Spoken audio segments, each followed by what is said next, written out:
তো আমাৰ যোৱা 4 জুলাই বোৰ্ড মিটিঙতে সিদ্ধান্ত লোৱা হৈছিল যে আমি অহা 6 জুলাইৰ পৰা ৰাতিপুৱা 6টাৰ পৰা আমি যেটো আমাৰ ফিজিক্যাল ফিটনেস টেষ্ট এটো আমি আৰম্ভ কৰিম।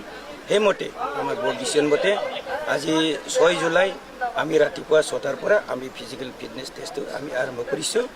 আৰু সেই প্ৰসেছত আমাৰ প্ৰথমতে কাউন্টাৰত আমাৰ যিসকল ক্যান্ডিডেট তেখেতসকলৰ মাৰ্কশিট এডমিট কাৰ্ড আৰু কল লেটাৰ চেক কৰা হৈছে। আৰু ইয়াৰ পিছত ইয়াৰ ফিজিক্যাল মেজাৰমেন্টত এওঁলোকৰ হেড চেষ্ট এটো জোখা হৈছে।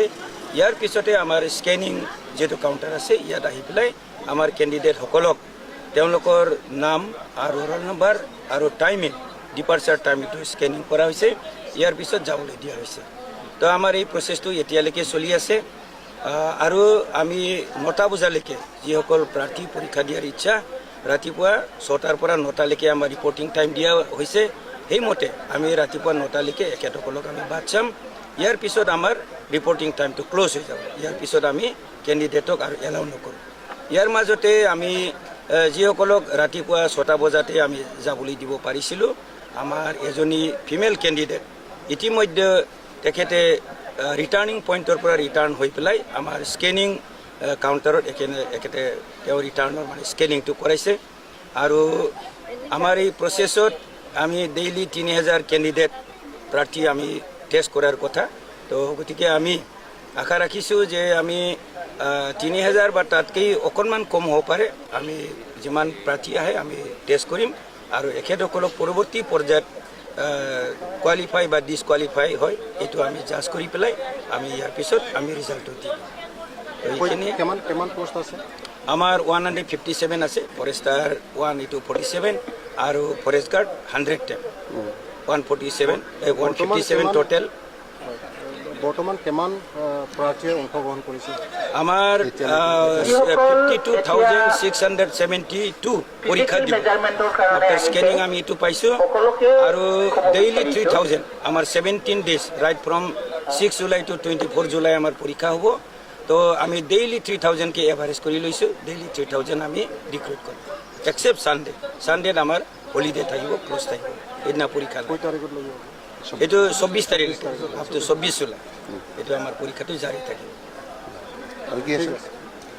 স্টাৰ্টিং আৰু এণ্ডিং পইণ্ট আৰু স্টাৰ্টিং আৰু এণ্ডিং পইণ্টটো হ'ল আমাৰ ছোৱালীবিলাকৰ কাৰণে ফৰ ফিমেল কেণ্ডিডেট 8 কিলোমিটাৰত আমি ৰিটাৰ্নিং পইণ্ট বনাইছোঁ য'ৰ পৰা উভতিব। এইটো জাগাটোৰ নাম হ'ল দামোদৰপুৰ। আৰু যিবিলাক মেল কেণ্ডিডেট এখেতসকলৰ কাৰণে আমি 13 কিলোমিটাৰত ৰিটাৰ্নিং পইণ্ট বনাইছোঁ। এইটো বেটাগাঁও বামুণপাৰা বুলি কয়। তো তেখেতসকলে আমাৰ কেণ্ডিডেটসকলে 8 কিলোমিটাৰ আৰু 13 কিলোমিটাৰ গৈ পেলাই তেখেতসকলে টকেন কালেক্ট কৰিব লাগিব। তাত আৰু কোনো স্কেনিং নহয়। তাতে টকেন কালেক্ট কৰি তেওঁলোকে ঘূৰি আহিব।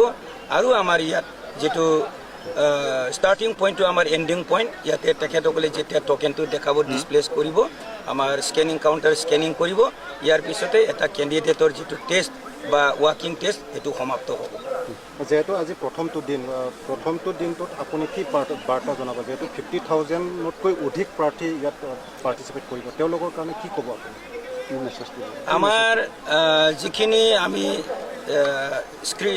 স্ক্ৰিনিং আমাৰ হেৰি টেষ্টত বা স্ক্ৰুটিনিত আমি পাইছোঁ 52,672।